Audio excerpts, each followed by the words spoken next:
이번 주 YTN 시민데스크 잘한 뉴스, 아쉬운 뉴스에서는 보호 조치 하나 없는 법 공백 상황 속 유산 유도제에 대한 우리 정부의 미온적인 태도를 알린 보도와 이태원 클럽발 코로나19 확진세를 보이던 당시 자극적인 언론 보도 행태에 대해 얘기 나눠봅니다.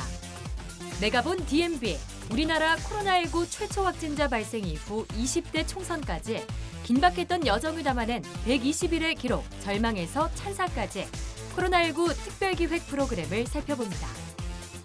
전격 인터뷰 취재 후 주민갑질에 극단적인 선택을 하고만 경비원 사건을 단독 보도한 안윤학 기자를 만나봅니다.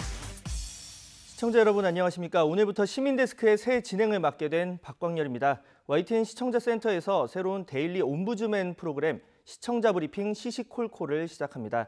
새롭게 준비된 이번 프로그램, 반응이 뜨거웠던 YTN의 뉴스 가운데 옴부즈맨 프로그램 성격에 맞는 시청자들의 비판과 칭찬을 골라서 여과 없이 보여드리고 또 직접 답해드립니다. 시청자 의견 들을 수 있는 모든 창구를 활용한다고 하니까 믿고 보는 뉴스 프로그램 만들기 위한 YTN의 노력에 시청자 여러분도 동참해 주시길 바랍니다. 이번 주 시민데스크 잘한 뉴스, 아쉬운 뉴스로 시작합니다.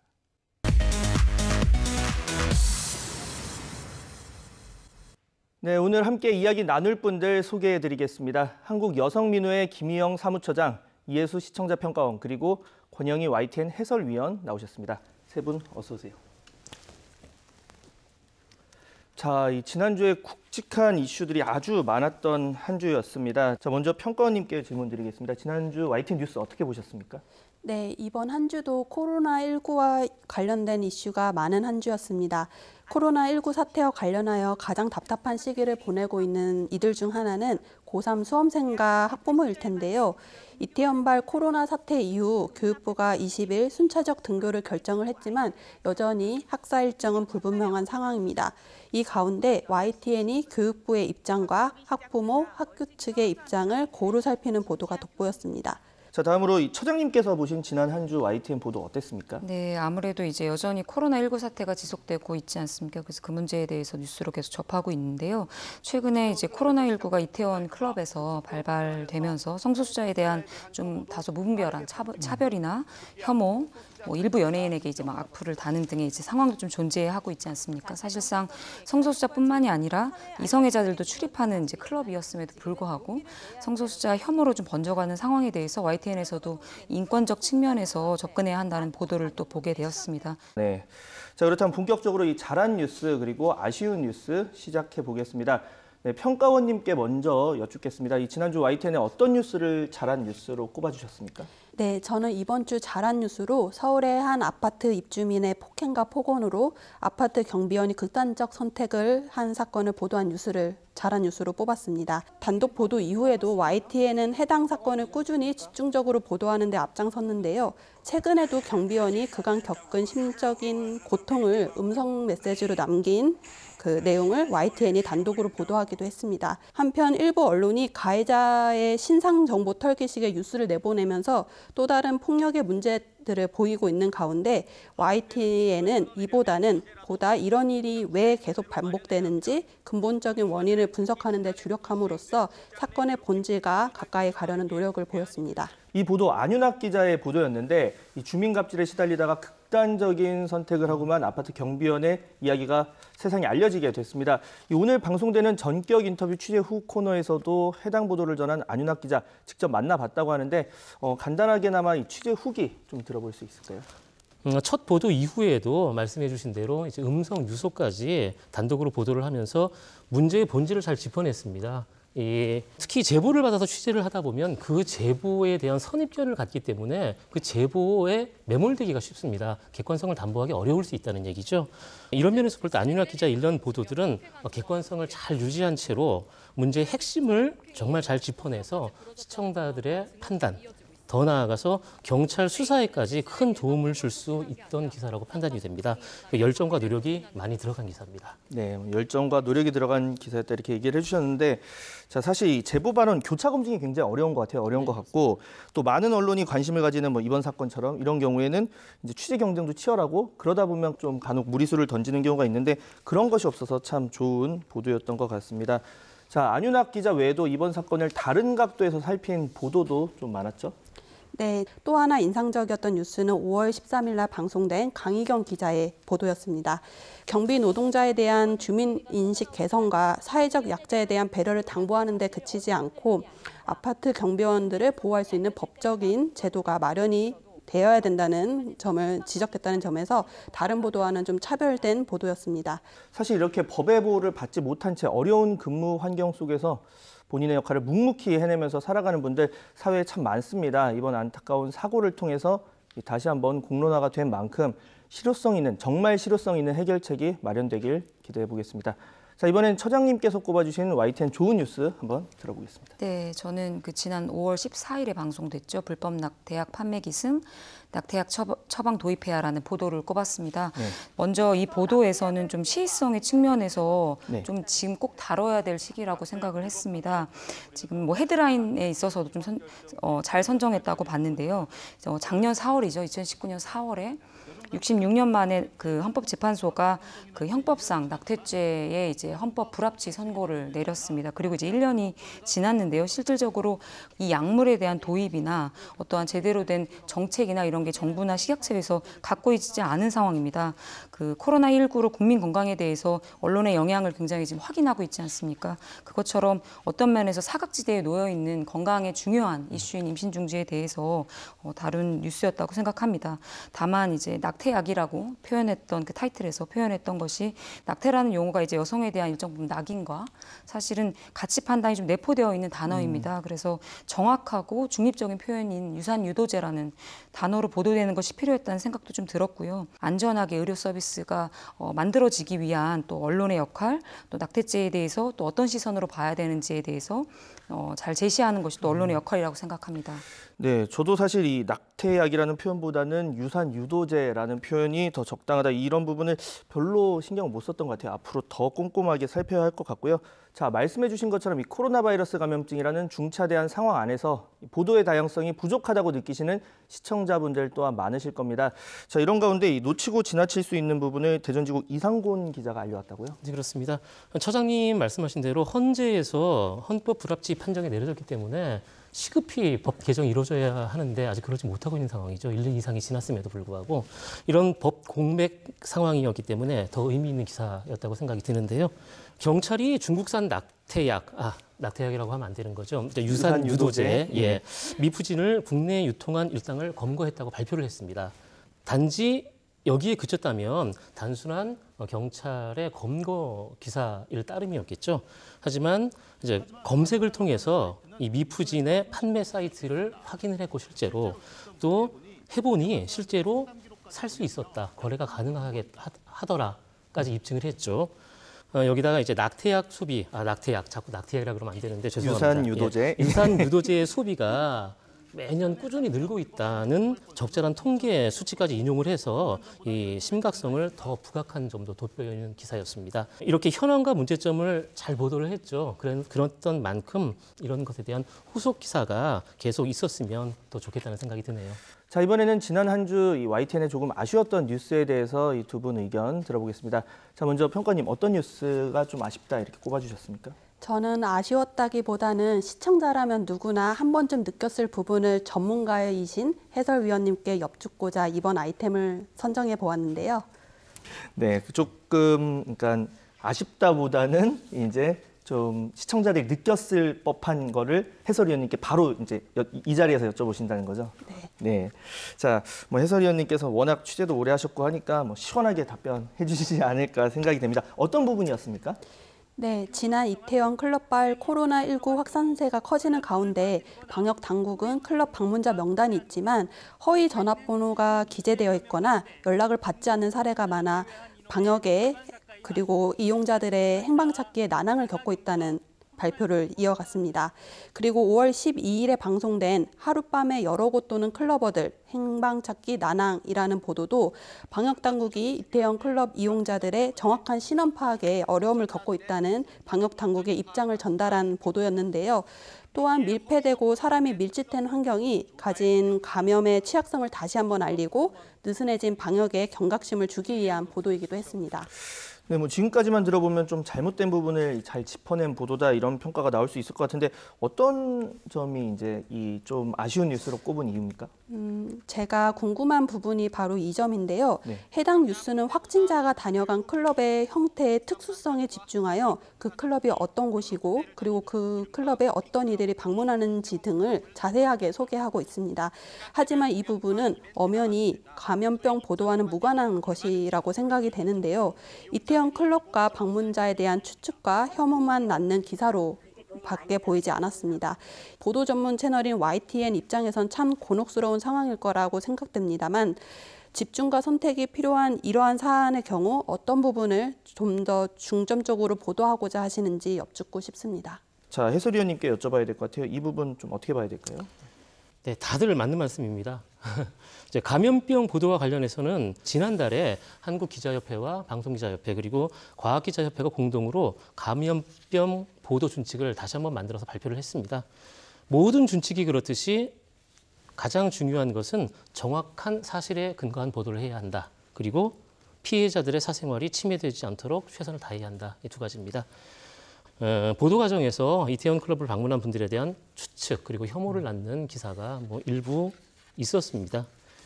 그리고 감염병 보도와는 무관하고 오히려 방역을 위축시키는 그런 내용의 기사들도 있었습니다. YTN의 입장이 어떻게 선택과 집중을 하느냐 이게 궁금하다고 하셨는데요. 뭐 당연히 보도 준칙을 잘 지켜야 됩니다. 피해자의 사생활을 보호하고 선정적인 흐름을 차단하는 것에 가장 큰 무게를 둬야 한다고 생각합니다. 제가 전부는 아니지만 YTN의 대부분의 기사를 쭉 한번 살펴봤는데요. 자랑 같지만 YTN은 감염병 보도 준칙을 비교적 제일 잘 지키는 언론사라고 생각을 합니다. 그렇다고 YTN 보도가 전혀 문제가 없었다고 할 수는 없겠죠. 앞으로 더 잘해야 되겠죠. 그래서 YTN은 앞으로도 사실관계에 충실하고 윤리적인 범위 내에서 국민의 알 권리를 최대한 충족시키기 위해서 최선을 다하겠다는 말로 답변을 가름하고 싶습니다. 네. 흥미 위주의 선정적인 보도로 흘러가서는 안 된다. 여기에 덧붙여서 방금 말씀해 주신 것 중에 방역 위축을 일으켜서는 안 된다. 이 말을 꼭 많은 언론인들이 기억을 해야 할 것 같습니다. 자, 마지막으로 처장님께서 그러면 꼽아주신 아쉬운 뉴스 한번 짚어볼까요? 네.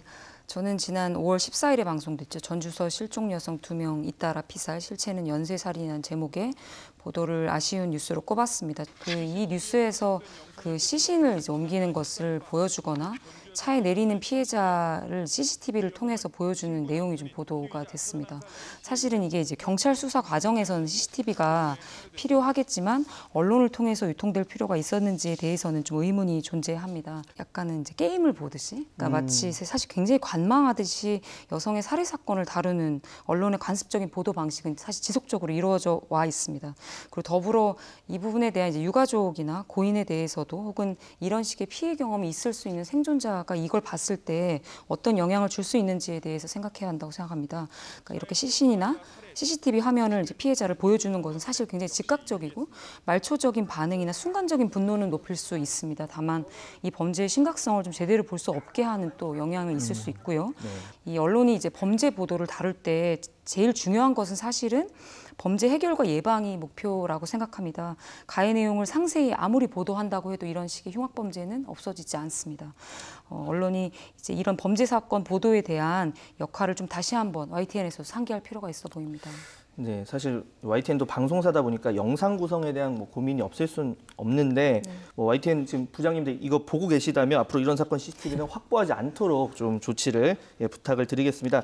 뭐 방금 얘기하셨지만 이 알 권리가 있고 또 공익이라는 측면이 있습니다. 이 사건 사고 보도에서 항상 좀 상충이 되는 부분인데 이 살인 사건이나 범죄 사건 두고 너무 충실히 보도하지는 말라 이런 전문가의 의견도 있습니다. 관련해서 해설위원님 정리 좀 부탁드릴게요. 참 아이러니합니다. 대부분의 기사는 충실하게 쓰면 좋습니다. 내용이 충실하고 확실한 팩트를 가지고 충실한 내용을 담으면 시청자들이나 독자분들도 좋아하시고 이해하기 편합니다. 그런데 살인사건 같은 범죄 관련 기사는 경우에 따라서 예외가 있습니다. 잔혹한 장면이나 뭐 자세한 범죄 수법을 뭐 여과 없이 보여준다든지 또 본질과 벗어난 부분을 너무 자세히 보도한다든지 하는 것은 바람직하지 않을 수 있겠습니다. 사건, 사고 보도의 경우에요. 언론사들은 이런 걸 막기 위해서 여러 가지 방안을 강구하고 있습니다. 화면을 모자이크 처리를 한다든지 또 익명 보도를 한다든지 또 뭐 자료 화면으로 대체한다든지 여러 가지 방법을 강구하고 있는데요. 간간히 이런 제도적인 장치들이 시청자들을 전부 다 만족시킬 수 없는 부분이 분명히 있습니다. 타당한 지적이 나왔으면 겸허히 수용해서 반성하고 곧바로 고치고 또 다음부터는 그런 오류를 범하지 않도록 노력하는 것밖에 방법이 없다고 생각을 합니다. 처장님이 말씀하셨죠. 언론이 범죄 보도를 다룰 때 무엇보다 중점을 둬야 할 것은 범죄 해결과 예방이다. 이 말씀을 모든 언론사들이 그대로 따른다면은 문제가 크게 줄어들 거라고 봅니다. 있는 그대로 사실 이런 사건 사고 보도하다 보면 또 일부에서는 공분을 사게 되면 그만큼 여론이 바뀌고 빠른 해결이 동기가 되기도 한다 이런 얘기도 있는데 다만 이런 것들이 사실 진짜 그게 과연 정말 이 사건의 해결과 사회 변화를 위해서인지 아니면 클릭을 유도하기 위해서 시청을 유도하기 위한 흥미 위주인지 이런 부분을 좀 곰곰이 생각을 해볼 필요가 있을 것 같습니다. 자, 지금까지 잘한 뉴스 그리고 아쉬운 뉴스에 대해서 세 분과 이야기 나눠봤습니다. 오늘 말씀 감사합니다.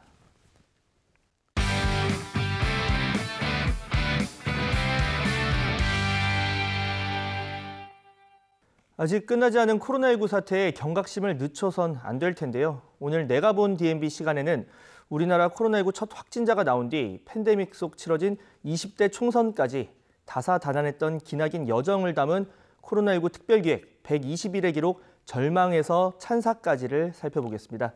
정은정 평가원 의견 들어보시죠. 안녕하세요. YTN DMB 시청자 평가원 정은정입니다. 2020년이 시작된 지 벌써 5달이 지나가고 있습니다.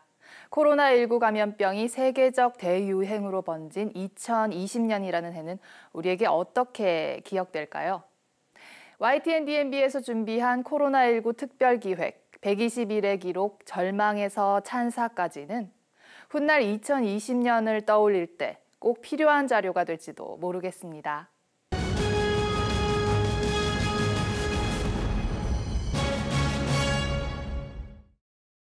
(120일의) 기록 절망에서 찬사까지는 우리나라의 코로나19 첫 확진자가 발생한 1월 20일부터 철저한 방역 속에 치러진 총선까지 약 120일간의 이야기를 담고 있습니다. 설 연휴 마지막 날, 다급한 발길이 한 곳으로 향했다.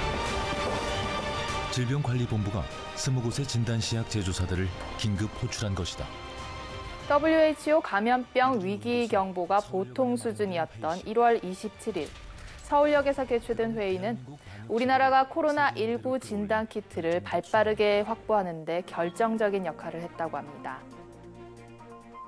지금은 서울역 회의로 잘 알려져 있지만 당시 회의에 참여했던 감염병 관련 교수, 진단시약 제조사 대표 등의 인터뷰를 통해 진단키트의 개발과 검증, 승인에 이르기까지 자세한 과정을 들을 수 있었습니다. RT-PCR, 판코로나 바이러스 검사 등 시청자들이 알기 어려운 정보들은 자막으로 정리돼 이해에 도움이 됐습니다. 21일 대구 경북 지역을 이후 국내에서 코로나19가 확산되고 유럽과 미국에서도 확진자가 폭발적으로 증가하면서 진단키트 선제 확보, 선별진료소 확대, 드라이브스루 검사, 동선 공개 등 한국의 방역 시스템이 주목받을 수밖에 없었던 요인에 대해 전문가와 외신의 분석이 제시됐습니다. 또한 가혹한 봉쇄 정책 없이 코로나19의 확산세를 통제한 우리나라의 대처 방식이 민주주의 국가의 새로운 개방형 방역 모델을 제시했다는 평가를 받았던 이유를 진단, 마스크 쓰기, 시민들의 참여로 요약했습니다.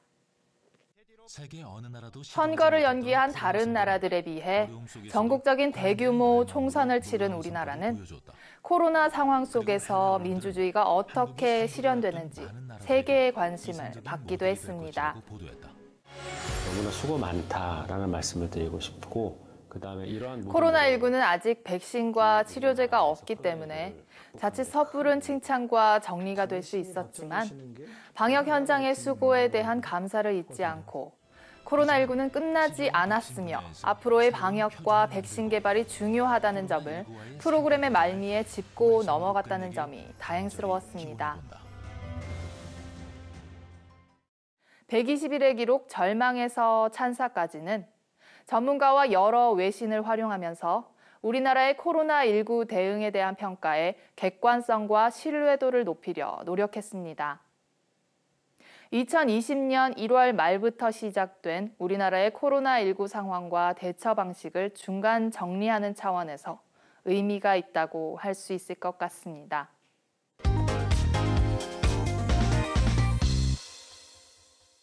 지난 10일 아파트 입주민의 폭행과 폭언에 시달리다 세상을 등진 경비원의 소식이 YTN 첫 보도를 시작으로 연이어 보도되고 있습니다. 오늘 전격 인터뷰 취재 후 시간, 이 국민적 공분을 일으킨 이번 사건을 취재한 안윤학 기자를 만나보겠습니다. 함께 보시죠.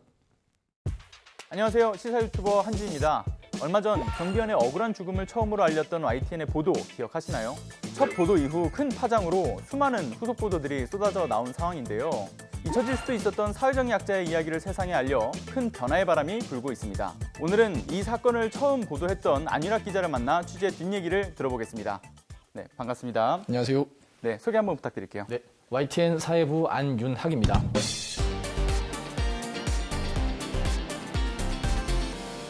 네, 오늘은 안윤학 기자가 단독 보도한 기사죠. 코뼈 부러지도록 맞았다 아파트 경비원, 주민 갑질의 극단적 선택. 어떤 내용인지 먼저 보고 이야기를 나눠보겠습니다. 지난달 21일 서울 강북구의 한 아파트 주차장. 경비원 A씨가 이중 주차된 차량을 밀며 주차 공간을 마련합니다. 이때 나타난 입주민 B씨. 손가락질하며 뭐라고 하는가 싶더니 자신의 차를 밀려는 경비원을 힘껏 밀칩니다. 입주민은 경비원을 관리실로 끌고 가 관리소장에 당장 해고하라고 윽박지른 것으로 전해졌습니다. 괴롭힘은 여기서 끝나지 않았다고 합니다. 지난 3일엔 경비실을 찾아가 코뼈가 부러지도록 때렸다는 겁니다. 어떤 계기로 좀 처음에 취재를 하시게 됐는지 그 배경이 좀 궁금해요. 네, 첫 보도 계기는 유가족의 제보였습니다. 지난 10일 새벽 2시가 좀 넘어서 제보가 왔고요. 저희가 곧장 현장으로 가서 현장 취재를 하고 그리고 오전 오후에 걸쳐서 조금 경찰을 통해서 추가 확인 취재를 하고 그리고 마지막으로 가해자의 입장을 듣고 저희가 그날 당일 오후에 바로 첫 보도를 냈습니다. 이 사건을 좀 간단하게 정리해 주실 수 있을까요? 네, 아직 경찰 수사가 진행 중이지만 이 사건 취재 기자로서 조금 사심을 보태서 조금 얘기를 하자면 갑질의 결정판 이렇게 요약하고 싶습니다. 왜냐하면 이 지속적인 폭행과 협박 이것만으로도 고인에게 상당한 압박이 됐을 것 같지만 정작 중요한 거는 고인을 더 벼랑 끝으로 몰아넣었던 거는 이 가해자의 그 쌍방 폭행 주장과 맞고서였습니다. 다소 엉뚱한 교통사고 진단서로 나도 폭행 피해자 이렇게 주장을 했고 그리고 머슴이라고 폭언을 했고 저희가 보도했죠. 그리고 수술비 2천만 원을 준비하라는 등의 금전적인 압박까지 이런 것들 때문에 고인이 억울하다 이런 메시지를 남겼던 겁니다. 이 가해자인 입주민과 연락을 또 하고 있다고 들었거든요. 그런데 여전히 이 코뼈 골절에 대해서는 극구 부인을 하고 있고 또한 쌍방폭행이다라고 주장을 하고 있는 것으로 알고 있는데 지난 소환조사, 17일 소환조사에서 가해자 입주민은 억울하다. 주민들이 지금 대부분 다 허위 사실을 말하고 있다. 이런 취지로 진술을 했다고 합니다. 근데 특히나 취재 기자인 저한테나 경찰에 코뼈를 부러뜨린 적은 절대 없다. 이렇게 극구 부인하고 있습니다. 근데 이는 상해 혐의와 이제 직결되거든요. 법정형이 상해는 징역 7년이에요. 단순 폭행일 경우에는 최고 법정형이 2년입니다. 그래서 이 사건에 관심 있는 법조계 인사들은 왜 가해자가 코뼈를 부러뜨린 거는 굳이 이렇게 극구 부인을 할까? 법조계 인사들은 가해자가 형사처벌 수위를 낮추기 위해서 자신의 혐의를 축소하려는 것 같다. 이런 의견들을 좀 주시고 계십니다. 뭔가 법 앞에는 만인이 평등하다라는 이야기들이 있잖아요. 그런데 이상하게도 이렇게 갑질 사건에 있어서는 갑질을 한 그 가해자들의 처벌 수준이 상당히 좀 낮은 것 같다라는 생각이 들거든요. 그래서 지금 얘기가 나오는 게 직장 내 괴롭힘 금지법 지난해 7월 6일부터 16일부터 이제 시행된 법이 있는데요. 경비원 분들께서는 그 사용자인 관리사무소 또는 소속 용역업체 요분들하고의 그 직장 내 괴롭힘만 적용이 되지. 그런데 사실 경비원을 따지고 보면 사용자는 입주민들입니다. 입주민들을 사용자로 봐서 직장 내 괴롭힘으로 엮어야 이게 우리는 사용자로서 더 이상 갑질을 하면 안 되겠다는 이런 법적인 인식을 심어줄 수가 있고 실제로도 처벌도 징역 3년 이하의 다소 이제 강한 처벌이 나오거든요. 그런 그 법 개정이 반드시 필요하다. 그래서 21대 국회에서는 실제로 이 법을 바꾸려는 그 여권의 움직임도 있습니다.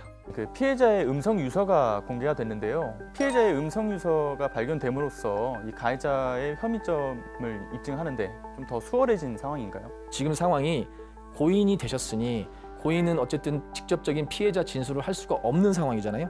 그러니까 극단적인 선택을 하기 전에 그 거짓보다는 진실을 말할 가능성이 높다라고 이제 보통 법원에서 판단을 한다고 해요. 그래서 증거 능력이라고 하는 것은 있다 없다로 구분을 하는데 증거 능력은 당연히 있는 것이고 증명력도 일반적으로는 상당히 높다고 평가를 받고 있습니다. 그래서 영향을 미치지 않을까 그렇게 생각들을 하고 있습니다.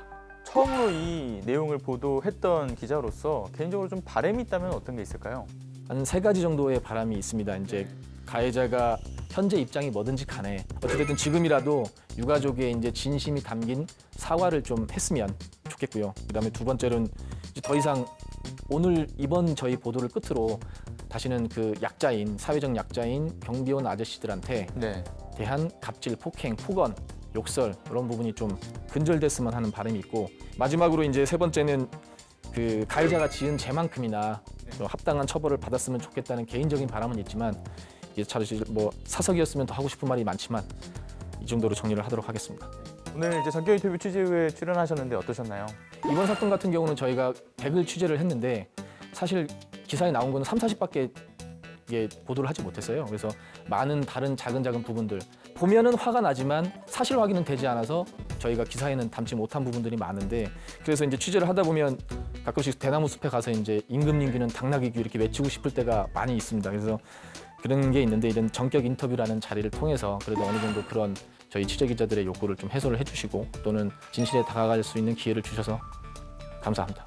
개인적으로 굉장히 안타까운 소식의 이야기였는데요. 이 사건 관심이 소홀해지지 않고 앞으로도 이어질 수 있도록 후속 보도도 기대하고 있겠습니다. 네, 오늘 함께해 주셔서 감사합니다. 감사합니다. 오늘의 전격 인터뷰 취재 후 안윤학 기자와 함께했습니다. YTN 뉴스를 보시면서 생기는 다양한 궁금증들 시민데스크 게시판에 의견 남겨주시면 제가 담당 취재 기자를 만나 여러분들의 궁금증을 해결해드리도록 하겠습니다. 다음 시간에는 더 알찬 내용으로 찾아뵙겠습니다. 감사합니다. 시민데스크는 시청자와 함께 만들어갑니다. 보도와 프로그램에 관한 여러 의견들 시청자센터 홈페이지 게시판에 남겨주시고요. 저는 다음 주 더 알찬 소식으로 돌아오겠습니다. 감사합니다.